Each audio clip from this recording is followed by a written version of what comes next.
Good morning बच्चों। कैसे हैं आप लोग।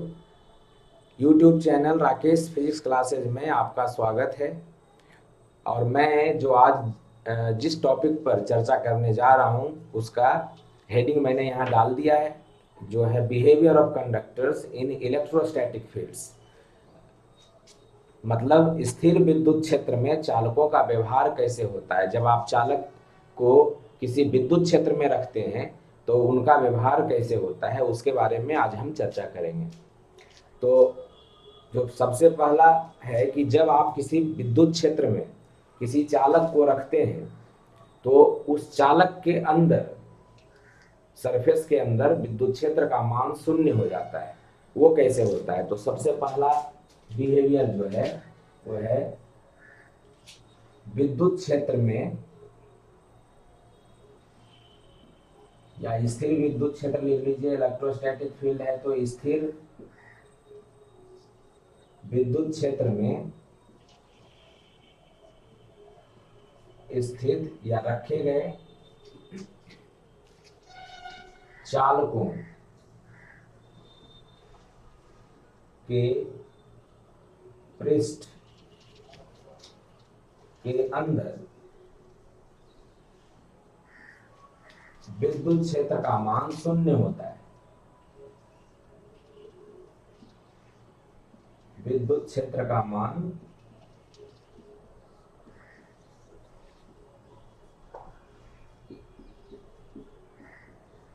शून्य होता है। विद्युत क्षेत्र है, कहीं पे स्थित है, उसमें आपने चालक को रख दिया। अब जैसे मान लीजिए विद्युत क्षेत्र, मैंने एक चालक को रख दिया, इस तरीके से विद्युत क्षेत्र है ना। कोई कंडक्टर है, इसको मैंने इस तरीके से रख दिया और यहाँ पे विद्युत क्षेत्र उपस्थित है। इस तरीके से विद्युत क्षेत्र उपस्थित है ई। तो विद्युत क्षेत्र में अगर आपने रख दिया किसी चालक को तो विद्युत क्षेत्र क्या करता है इसके ऊपर। विद्युत क्षेत्र, आपको पता है चालक के अंदर फ्री इलेक्ट्रॉन्स होते हैं, इसके अंदर इलेक्ट्रॉन्स होते हैं और इलेक्ट्रॉन के ऊपर जो विद्युत क्षेत्र है अपनी दिशा के विपरीत दिशा में, इलेक्ट्रॉन कैसा चार्ज है तो नेगेटिव चार्ज है। नेगेटिव चार्ज के ऊपर जो विद्युत क्षेत्र है अपनी दिशा के विपरीत दिशा में बल लगाता है, ठीक है ना। तो उस बल के कारण जो इसका इलेक्ट्रॉन है, जो चालक के अंदर मुक्त इलेक्ट्रॉन होते हैं, फ्री इलेक्ट्रॉन होते हैं, वो इस दिशा से इस दिशा में, क्योंकि उसके ऊपर बल लगेगा तो इलेक्ट्रॉन का मूवमेंट इधर हो जाता है, ठीक है। और उसकी वजह से जैसे इसके अंदर इलेक्ट्रॉन है तो मान लेते हैं इलेक्ट्रॉन है तो इलेक्ट्रॉन जो है इस तरीके से इसके ऊपर बल लग जाएगा, फोर्स इधर लगेगा और फोर्स जो लगने के कारण यहाँ पे इलेक्ट्रॉन इकट्ठा हो जाता है इस वाले सरफेस के ऊपर। तो यहाँ पे इलेक्ट्रॉन के आने की वजह से यहाँ पे निगेटिव चार्ज आ जाता है इस डायरेक्शन में, ठीक है ना।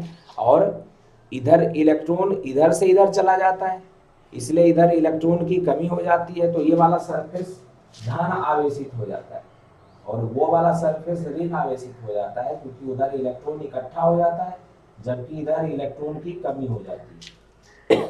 तो ये जो विद्युत क्षेत्र है ये इलेक्ट्रॉन के ऊपर अपनी दिशा के विपरीत दिशा में बल लगाता है। ये इलेक्ट्रॉन चालक के अंदर मुक्त होते हैं और उसकी वजह से इलेक्ट्रॉन इस दिशा से इस दिशा में मूव करता है ना। इस दिशा में आकर के यहाँ पे इकट्ठा होता है, क्योंकि चालक के अंदर की बात है तो चालक के अंदर इलेक्ट्रॉन होते हैं, बाहर नहीं आते। और वो इलेक्ट्रॉन जब फोर्स विद्युत क्षेत्र उन पर लगाता है तो वो इलेक्ट्रॉन सारे धीरे धीरे धीरे धीरे यहाँ पे इकट्ठा हो जाते हैं और यहाँ पे इस सरफेस के ऊपर, इस सतह के ऊपर निगेटिव चार्ज मतलब यहाँ पे इकट्ठा होने की वजह से निगेटिव हो जाते हैं, मतलब ये ऋण आवेशित हो जाते हैं। तो ये वाला जो सिरा है इस चालक का, ये वाला सिरा वो ऋण आवेशित हो जाता है, जबकि जिस सिरा से इलेक्ट्रॉन मतलब इस दिशा से ये वाला जो साइड है इस सिरा से इधर चला जाता है, इसलिए इधर इलेक्ट्रॉन की कमी हो जाती है और ये धन आवेशित होता है। ये तब तक, ये जो प्रोसेस है, प्रक्रिया है, तब तक चलता रहता है जब तक कि अंदर का विद्युत क्षेत्र बाहर के विद्युत क्षेत्र के बराबर ना हो जाए। तो अंदर का विद्युत क्षेत्र एकदम बाहर के विद्युत क्षेत्र के बराबर हो जाता है और इस वजह से अंदर विद्युत क्षेत्र शून्य हो जाता है। और ये जो प्लस से माइनस के दिशा में, आपको पता है प्लस से माइनस की दिशा में विद्युत क्षेत्र होता है, तो अंदर में प्लस और माइनस यहाँ पे जो प्रेरित हो जाता है, जो इंड्यूस्ड चार्ज इसको बोलते हैं, प्रेरित आवेश बोलते हैं, उनकी वजह से अंदर में एक विद्युत क्षेत्र पैदा होता है प्लस से माइनस की दिशा में, जो कि इस विद्युत क्षेत्र से विपरीत होता है। मतलब अंदर की दिशा में एक विद्युत क्षेत्र पैदा हो जाता है प्लस से माइनस की दिशा में, इस दिशा में, है ना। वो इसको आप कह सकते हैं ई इनसाइड जो पैदा होता है, ठीक है ना। मतलब ई अंदर है तो ये कह सकते हैं कि ये आपका, या इसको मैं E1 लिख देता हूं, है ना। और E1 जो है उसका मान E के इक्वल हो जाता है। मतलब ये जब तक प्रोसेस चलता रहता है तब तक E1 का मान इसके इक्वल ना हो जाए, और वैसी स्थिति में ये इसका विरोध कर रहा है, दोनों का मान बराबर है, इसलिए अंदर में विद्युत क्षेत्र शून्य हो जाता है। तो वही लिखेंगे कि जो चालक है, ठीक है ना, चालक, चूंकि चालक के अंदर, चूंकि चालक के अंदर मुक्त इलेक्ट्रॉन होते हैं, फ्री इलेक्ट्रॉन, फ्री इलेक्ट्रॉन होते हैं, अतः विद्युत क्षेत्र, स्थिर विद्युत क्षेत्र जो है, विद्युत क्षेत्र, बाह्य विद्युत क्षेत्र इसको लिख लीजिए, बाह्य जो बाहरी होता है, बाह्य विद्युत क्षेत्र ई की उपस्थिति में, उसके विपरीत दिशा में,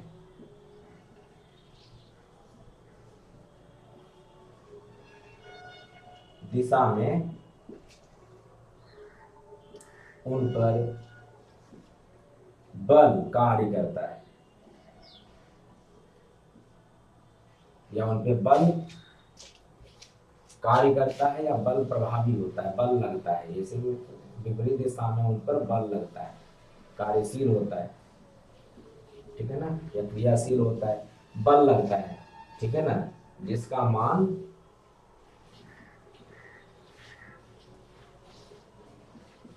F बराबर Q, Q तो E हो गया, और E ये होता है, दिशा विपरीत होती है तो माइनस के बराबर, ठीक है ना। और इस बल के द्वारा, इस बल के कारण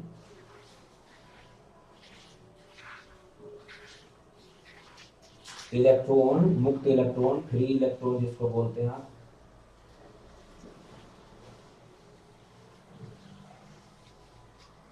फ्री इलेक्ट्रॉन यहां लिख देता हूं, फ्री इलेक्ट्रॉन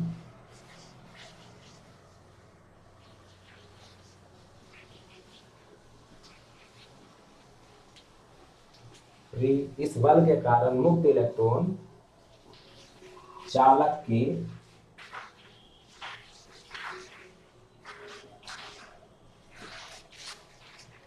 एक सिरा पर एकत्रित हो जाते हैं,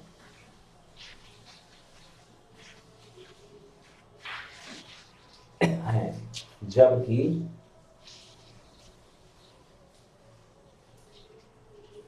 ऊपर लिख देते हैं, जबकि दूसरा सिरा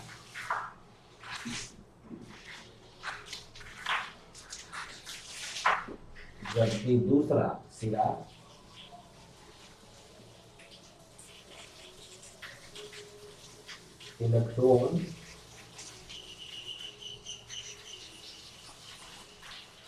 जबकि दूसरा सिरा में इलेक्ट्रॉन, या दूसरे सिरे में, ऐसे लिखिए, दूसरे सिरे में इलेक्ट्रॉन की कमी हो जाती है,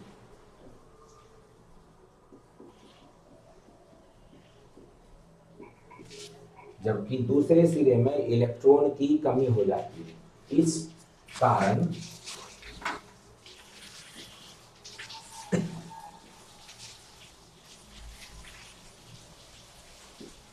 इस कारण इलेक्ट्रॉन की अधिकता वाला सिरा ऋण आवेशित तथा कमी वाला सिरा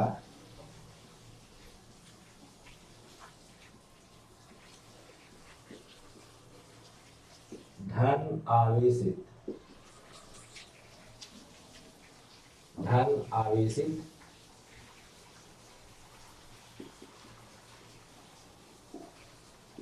हो जाता है। ठीक है ना, हो जाता है, जिसके कारण, ठीक है, धन आवेशित हो जाता है।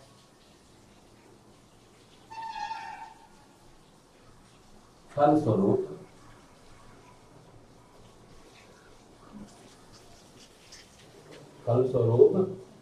चालक के अंदर फलस्वरूप चालक के अंदर बाह्य विद्युत क्षेत्र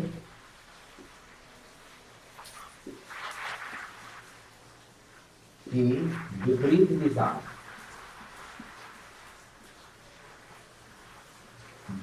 दिशा में एक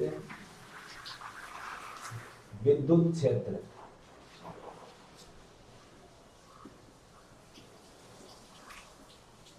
का प्रेरण, इंड्यूस, जिसको कहते हैं इंडक्शन बोलते हैं, प्रेरण हो जाता है, जिसे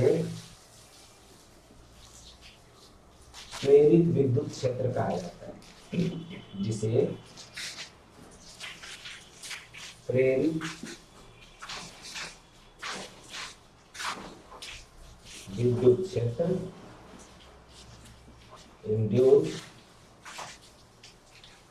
इलेक्ट्रिक फील्ड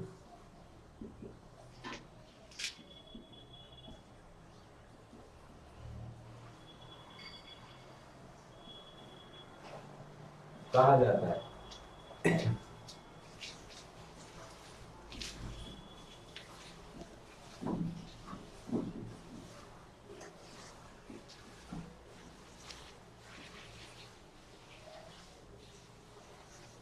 यह प्रक्रिया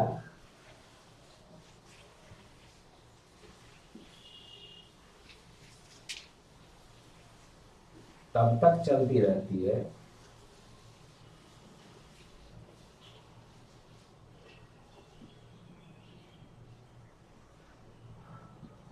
जब तक कि प्रेरित विद्युत क्षेत्र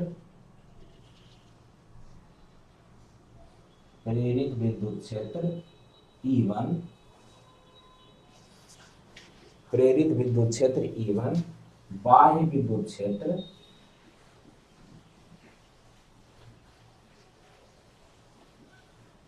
E के बराबर न हो जाए, ठीक है।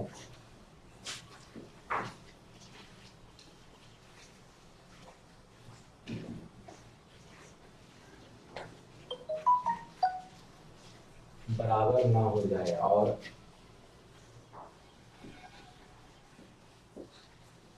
इसी कारण चालक के पृष्ठ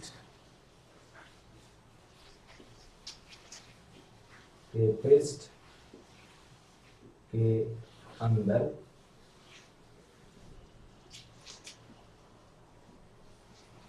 विद्युत क्षेत्र का मान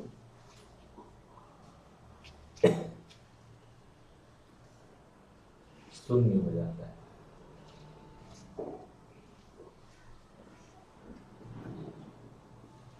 और इसी कारण चालक के पृष्ठ के अंदर विद्युत क्षेत्र का मान, या कह सकते हैं नेट कुल मान शून्य हो जाता है,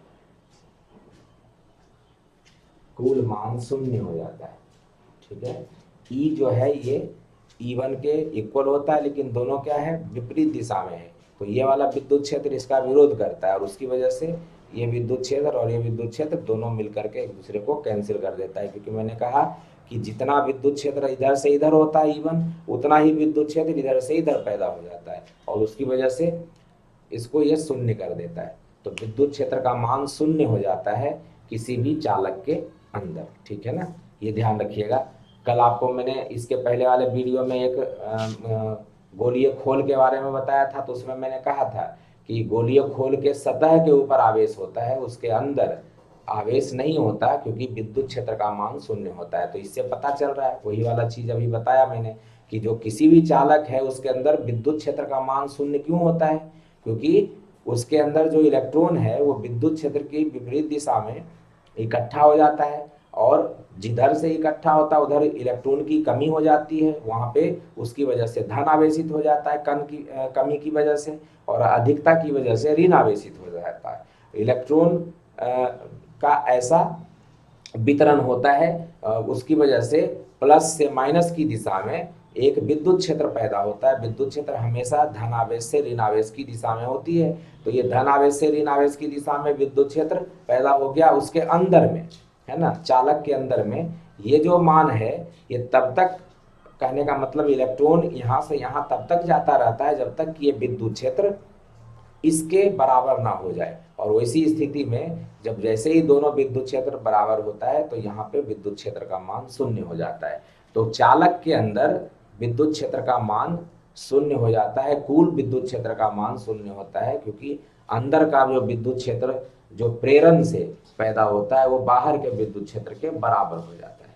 तो ये ध्यान रखिएगा। तो पहला जो है आपका ये है। दूसरा, कंडक्टर के सरफेस के ऊपर जो विद्युत क्षेत्र होता है उसका मान हमेशा लंबवत होता है। मतलब विद्युत क्षेत्र किसी भी कंडक्टर के, चालक के सतह के, पृष्ठ के ऊपर लंबवत होता है। अगर लंबवत नहीं होगा तो क्या होगा उसके बारे में पढ़ेंगे। ठीक है ना। तो दूसरा जो प्रॉपर्टी है वो है कि किसी भी चालक के ऊपर विद्युत क्षेत्र हमेशा लंबवत होता है। ठीक है, तो देख लीजिए दूसरा प्रॉपर्टी, किसी चालक के पृष्ठ पर विद्युत क्षेत्र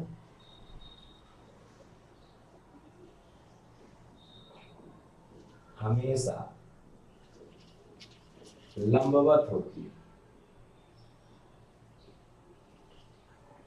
नॉर्मल होती है ना, हमेशा लंबवत होती है, नॉर्मल होती है।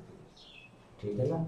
मतलब electric field just outside the surface और just outside the surface of the conductor is perpendicular और नॉर्मल। मतलब जैसे ही आप पृष्ठ से बाहर, क्योंकि अंदर तो विद्युत क्षेत्र है नहीं, अभी आपको बताया मैंने कि अगर कोई कंडक्टर लीजिएगा, मान लीजिए कंडक्टर लिया, कोई भी किसी टाइप का ले लेते हैं, ये हमने गोलीय ले लिया, कोई भी टाइप का कंडक्टर ले सकते हैं। अब इसके ऊपर आपको पता है कि अंदर तो विद्युत क्षेत्र है नहीं। अभी मैंने इसके पहले वाले में बताया कि विद्युत क्षेत्र नहीं होता है। अगर विद्युत क्षेत्र नहीं होता है तो बाहर कैसे होगा, है ना, ये देखना पड़ेगा कि बाहर विद्युत क्षेत्र कैसे होता है। आपको पता है ये तो चालक है, और चालक के अंदर क्या होता है, तो चालक के अंदर आपका इलेक्ट्रॉन होता है। इलेक्ट्रॉन मुक्त अवस्था में होता है, फ्री, इसमें मूव करता रहता है। उसके ऊपर अगर विद्युत क्षेत्र लगेगा तो उस दिशा में वो बल की दिशा के में विचरण करेगा, बल की दिशा में जाएगा। विद्युत क्षेत्र जिधर होता है उसके विपरीत दिशा में बल लगता है, क्योंकि इलेक्ट्रॉन ऋण आवेश है। ऋण आवेश के ऊपर विद्युत क्षेत्र ई हमेशा अपनी दिशा के विपरीत दिशा में बल लगाता है, धन आवेश पे अपनी ही दिशा में बल लगाता है। इसका मतलब क्या है कि जो विद्युत क्षेत्र है अंदर जीरो है, तो कहा जा रहा है कि चालक के सरफेस के ऊपर कैसे होगा, ये चालक के सरफेस से या सरफेस के बाहर कैसा होता है। तो चालक के सरफेस के ऊपर या उससे बाहर विद्युत क्षेत्र की दिशा हमेशा लंबवत होती है, और लंब किधर होता है तो आपको पता है, अगर गोला लिया मैंने तो यहाँ से एकदम त्रिज्या की दिशा में, तो आप कह सकते हैं कि विद्युत क्षेत्र की दिशा अंदर तो जीरो है, यहाँ तो जीरो है, तो यहाँ से जो रेडियस है ना, रेडियस की दिशा में यहाँ पे होगा, तो यहाँ तक तो विद्युत क्षेत्र होगा नहीं, लेकिन यहाँ के बाद जो विद्युत क्षेत्र है वो लंबवत होती है ई, ठीक है ना। यहाँ अंदर में तो विद्युत क्षेत्र होगा नहीं, चालक है तो इसको हमने क्या लिया है, चालक लिया है, चालक कंडक्टर है ना। तो यहाँ पे विद्युत क्षेत्र इसके परपेंडिकुलर होता है। अगर ये परपेंडिकुलर ना हो तो इसका मतलब है कि रेडियस की दिशा में नहीं होगा, है ना। रेडियस की दिशा में नहीं होगा तो मान लेते हैं कि ये तो लंबवत मैंने खींच दिया, ठीक है ना, ये है आपका लंबवत, नॉर्मल जिसको बोलते हैं। और एक मैं ऐसे खींच के दिखाता हूँ कि ये जो है रेडियस है, अगर सीधा चला जाता है ये सीधा, है ना, तो ये तो लंबवत होता, लेकिन मैं मान रहा हूं कि विद्युत क्षेत्र इधर हो जाए, ऐसे हो जाए। अगर विद्युत क्षेत्र ऐसे हो जाए तो कुछ कोण बनाएगा, थीटा बनाएगा, है ना। किसके साथ बना रहा है, जो लंबवत दिशा है उसके साथ बना रहा है, और लंबवत दिशा के साथ बना रहा है अगर कोई भी विद्युत क्षेत्र एक सदिश राशि होता है, इसके साथ अगर थीटा कोण बना रहा है तो ये वाला जो कंपोनेंट है जिसको अवयव कहते हैं ये ई कॉस थीटा हो जाएगा, है ना, सदिश में आपने पढ़ा है। और इस सतह के सामने वाला जो कंपोनेंट होगा एकदम सतह से सट के जो जाएगा, जिसको कह जाते हैं आप टेंजेंट, है ना,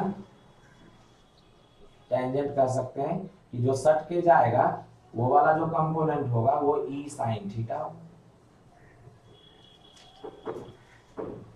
ई साइन थीटा इधर, ई कॉस थीटा इधर। अब क्या हो रहा है कि अगर विद्युत क्षेत्र लंबवत नहीं है, मतलब एकदम त्रिज्या की दिशा में नहीं है, ये त्रिज्या की दिशा में नहीं है, तो हमने कुछ त्रिज्या की दिशा से कुछ कोण ले लिया, थीटा ले लिया। थीटा अगर ये है तो विद्युत क्षेत्र इस दिशा में है, तो इसका एक अवयव ये आ जाएगा जो कि लंबवत दिशा में ई कॉस थीटा होगा, कि जिसके साथ कोण बनता है वो कॉस होता है, जो बचा रह जाता है वो साइन होता है। ये दोनों 90 पे होता है एक दूसरे से, है ना, जिसको आप आयताकार घटक बोलते हैं। तो ये आयताकार घटक में ये कॉस थीटा होता है तो दूसरा साइन थीटा होता है। अब बताइए, अगर यहाँ पे आवेश है, क्योंकि इसके यहाँ ये क्या है, कंडक्टर है, कंडक्टर के अंदर क्या होता है, इलेक्ट्रॉन होता है। अगर यहाँ पे कोई इलेक्ट्रॉन रखा रहे, इलेक्ट्रॉन तो है ही आपके कंडक्टर के अंदर, तो इलेक्ट्रॉन क्या होगा, ये विद्युत क्षेत्र की दिशा के विपरीत दिशा में इसके ऊपर बल लग जाएगा, इधर बल लग जाएगा, है ना, इधर बल लग जाएगा, फोर्स लग जाएगा। फोर्स किसके बराबर लगेगा, तो ई इंटू ई साइन थीटा, ये लगेगा ना, फोर्स इधर लग जाएगा। और फोर्स अगर इधर लगेगा तो इसका मतलब क्या है, ये वाला इलेक्ट्रॉन यहाँ से यहाँ मूव कर जाएगा, और इलेक्ट्रॉन अगर मूव करेगा तो विद्युत धारा प्रवाहित हो जाएगी।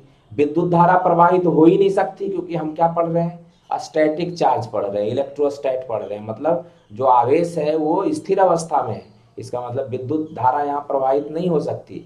तो ये तभी संभव है जब ये वाला जो ई साइन थीटा है ये कंपोनेंट ना हो, है ना, मतलब केवल ये वाला विद्युत क्षेत्र जो है इस दिशा में ही हो, है ना। ई साइन थीटा जीरो कब होगा, जब थीटा जीरो होगा, थीटा जीरो होने का मतलब ये जीरो होगा, तो ई जो है ये वाला वो थीटा जीरो होगा तो यहाँ से यहाँ आ जाएगा।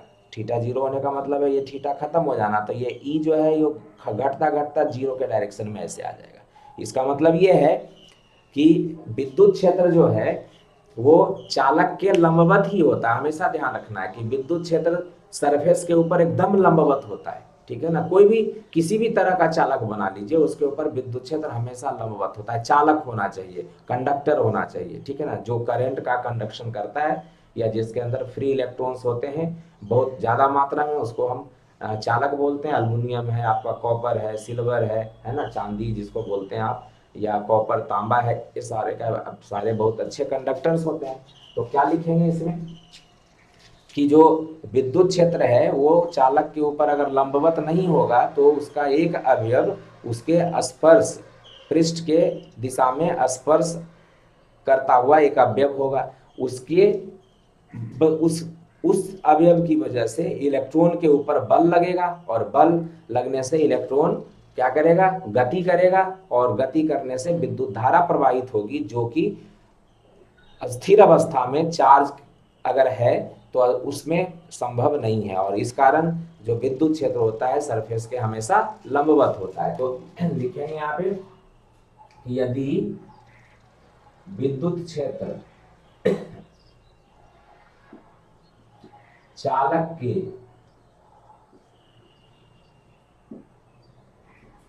पृष्ठ के लंबवत ना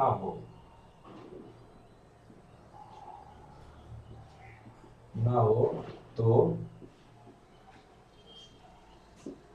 उसका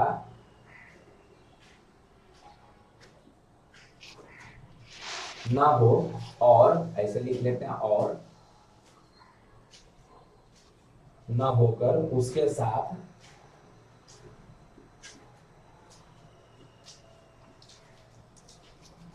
यदि पृष्ठ विद्युत क्षेत्र चालक के पृष्ठ के लंबवत ना होकर, ठीक है ना, उसके साथ थीटा कोण बनाता, उसके साथ थीटा कोण बनाता है, तो ई का एक अवयव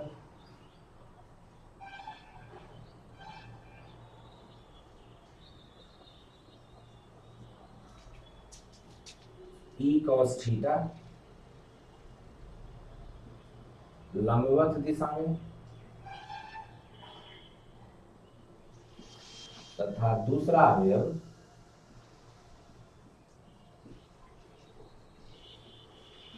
ई साइन थीटा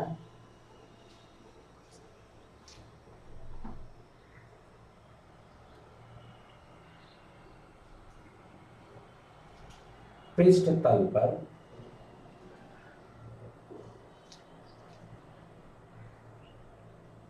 स्पर्श रेखा, टेंजेंट जिसको बोलते हैं, ठीक है ना,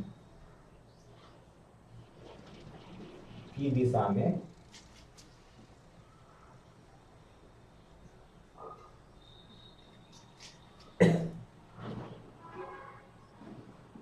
होगा, ठीक है ना। ई साइन थीटा के कारण अवयव ई साइन थीटा पृष्ठ पर स्थित इलेक्ट्रॉन पर बल लगाएगा,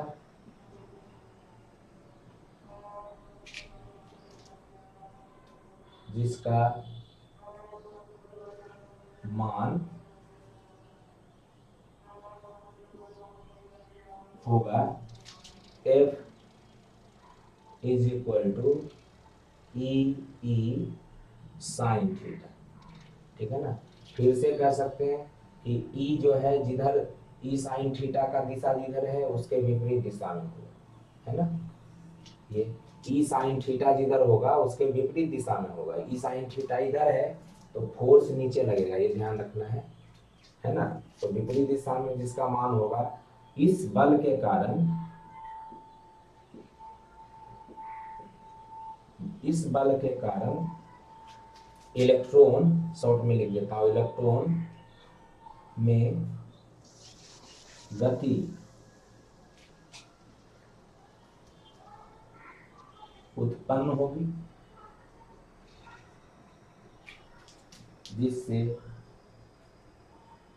जिसके कारण विद्युत धारा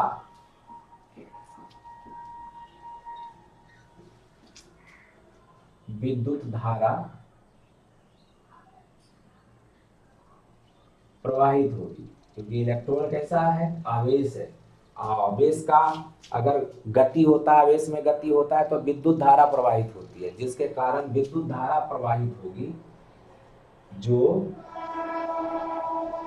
क्या है, स्थिर विद्युत क्षेत्र